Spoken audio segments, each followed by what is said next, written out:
What if the person sitting next to you wasn't human? What if they looked like your friend, talked like your friend, but deep inside they were something else entirely? That's the terror at the heart of The Thing, a shape-shifting alien, a frozen wasteland, and a team of men who slowly realize trust can be deadlier than the monster itself.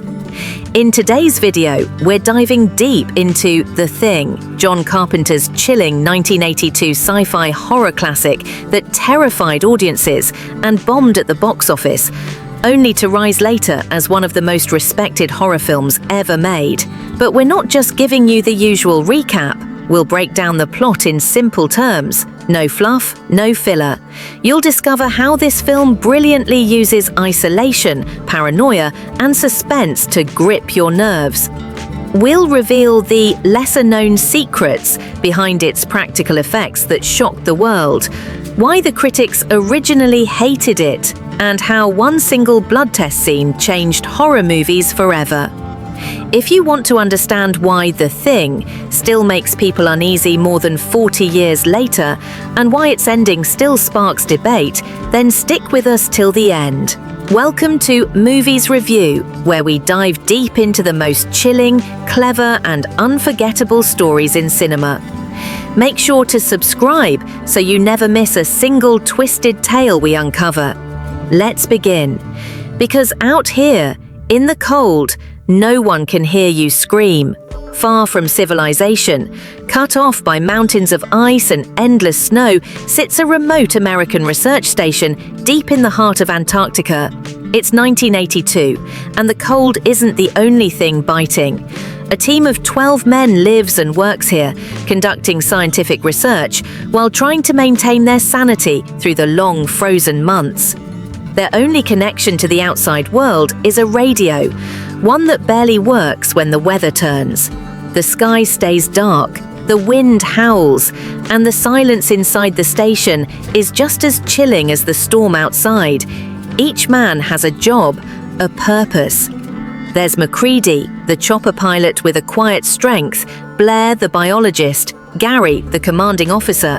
But even with their roles and routines, a creeping sense of isolation lingers.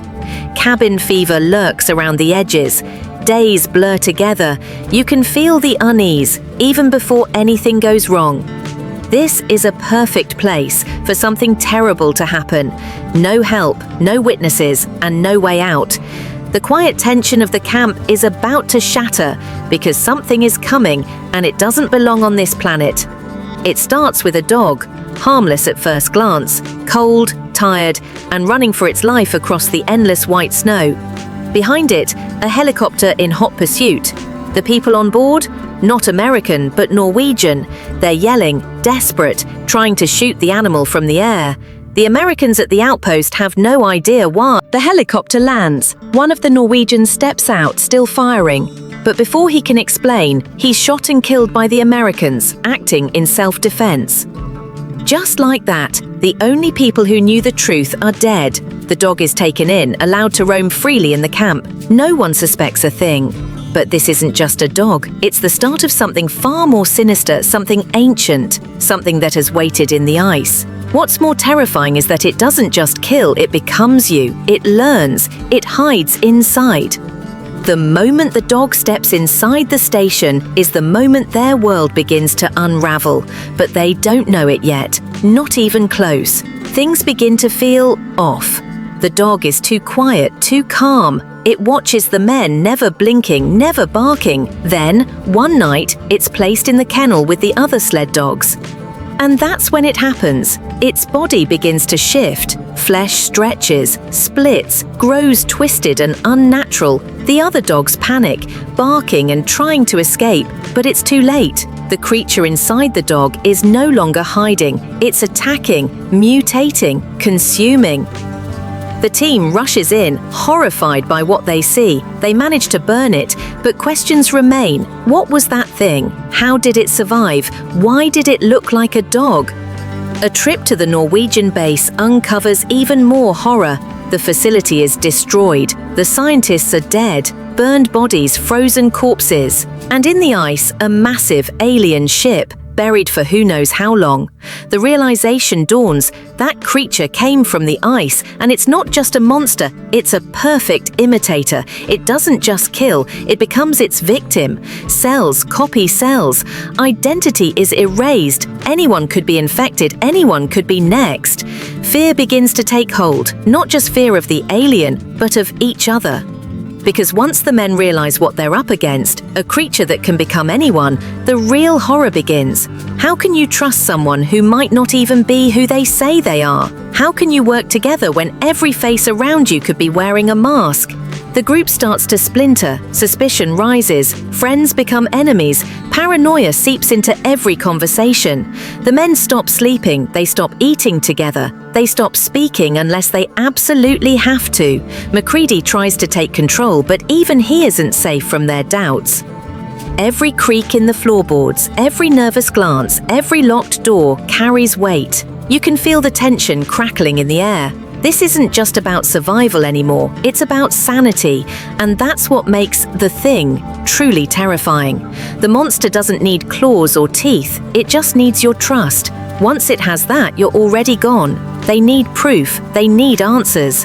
But how do you test for something that leaves no trace, that moves silently, perfectly, inside a body, that could be standing right beside you, breathing down your neck?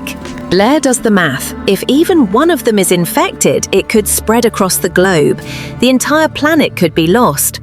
Panic takes hold, he breaks down, he's locked away. Then comes Macready's plan, a test. One drop of blood, that's all it takes. Because the creature's blood, it reacts, it defends itself. What follows is one of the tensest scenes in horror film history. The men are tied up side by side. One by one, their blood is tested with a hot wire. Nothing. And then, sudden, violent movement. The alien reveals itself in a burst of screams and terror. It's no longer about hiding. The creature is desperate, and now, so are the men. One of the most unforgettable parts of The Thing is its monster. Not just what it is, but how it looks. The creature's transformations are grotesque, violent, and completely unforgettable. Flesh splits open, heads stretch, bodies melt and twist into nightmarish forms that feel like something out of your deepest fears. And here's what makes it even more impressive. None of it was digital, no CGI. Everything you see was done with real practical effects. Rubber, animatronics, makeup, and gallons of fake blood. It was all hand-built by artists pushing the limits of what was possible in 1982. The result? Scenes that still hold up today, not because they look real, but because they feel wrong in the best way. These creatures aren't just monsters, they're abominations. They make your skin crawl because they don't follow the rules of anatomy or logic. The horror is physical, yes, but it's also deeply psychological.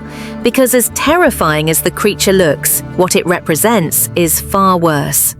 As beneath the surface horror and shocking creature effects, The Thing explores something even more disturbing, the breakdown of human trust.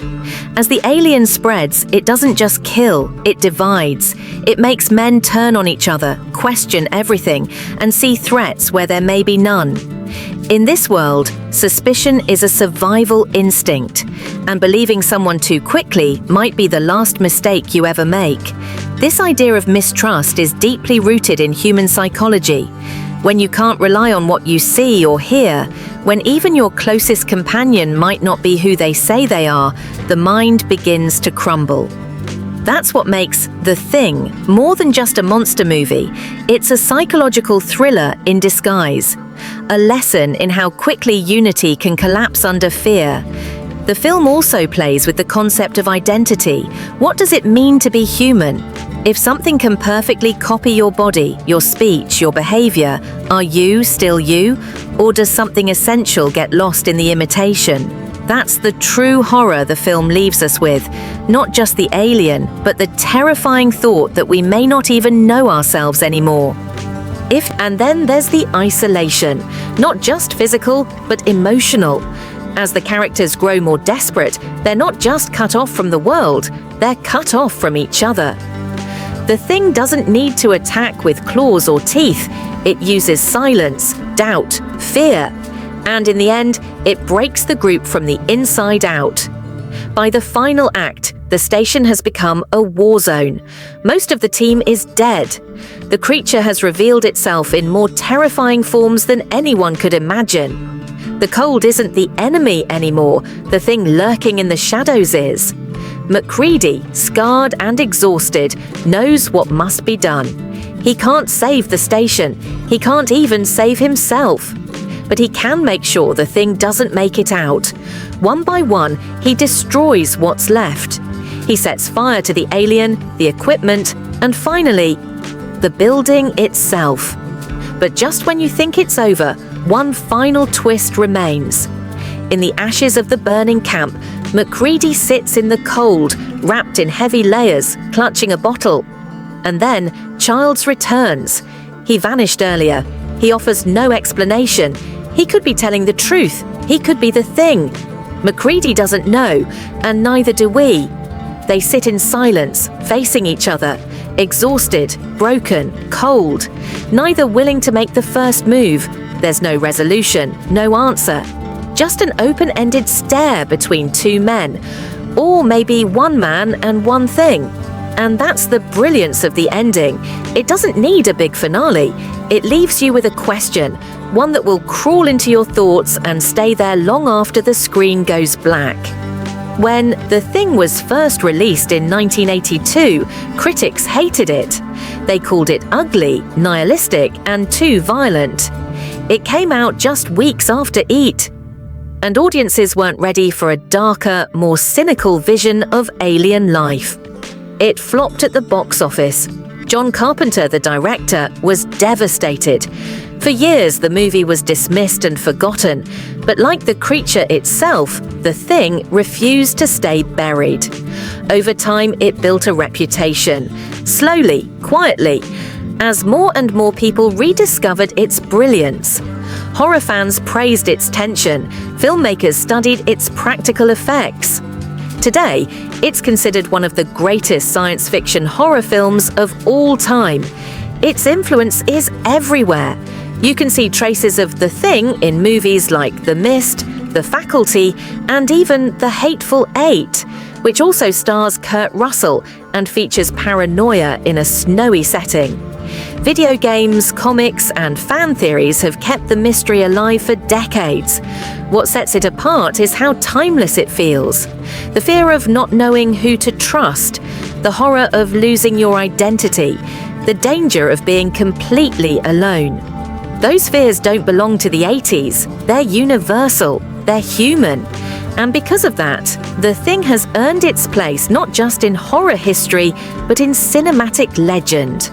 The Thing isn't just a horror movie, it's a slow-burning descent into fear, suspicion, and isolation. What makes it unforgettable isn't just the monster hiding in the shadows. It's the terror of not knowing who you can trust. It's the way paranoia infects the group faster than the creature ever could. It's the chilling realization that the real danger isn't just the alien, it's the people around you. Or rather, the people you think are around you. John Carpenter took a simple idea, a group of men trapped in the cold, and turned it into a masterclass in suspense. The snow, the silence, the endless darkness. It all wraps around you like a noose, pulling tighter with every passing scene. Add to that the practical effects, grotesque, brilliant, and still shocking, and you've got a film that doesn't just scare you, it stays with you. Watch it in the dark, let the silence settle, and ask yourself, if you were trapped out there in the middle of nowhere, and The Thing was among you, would you even know it before it was too late? If this breakdown gave you chills or helped you see the film in a new way, don't forget to like this video and subscribe to our channel Movies Review. We bring you in-depth movie breakdowns, packed with tension, mystery, and stories that haunt you long after the credits roll. Thanks for watching, and remember, trust no one.